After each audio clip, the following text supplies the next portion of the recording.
Okay, I have my chicken here. I've got this sleeve of crackers here, and I just crushed it in there. I've got poultry seasoning in here, salt and pepper, and again, I'll leave the exact recipe down below. And I've got milk here and an egg, and I'm just mixing that together, and I'm just going to pour that over. I'm just mix that with the chicken and the spices until it's combined. Cover it with a lid and wait 5 minutes. I've got egg and I've got some panko. So what I'm going to do is patty these out. They're easy to patty out. I'm going to put mine on buns. So I'm going to make them kind of like a hamburger patty. So, and they're not going to be like a hamburger patty. They're not going to stay together like that. But try to get it as kind of flat and round.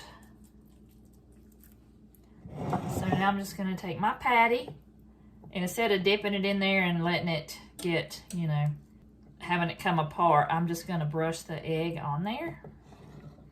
And I've got this panko just in a bowl, and I'm just going to press it. And this is totally up to you. You don't have to do it, but I'm going to do it because I like crunch. I like crunchy chicken. I don't like just like a grilled. I like crunchy. So just going to dip it in there, and then I'm going to put it in the oil. It looks like I might get 2 smaller ones, so just take my patty. And it helps if you flatten it out really well and mash it really good.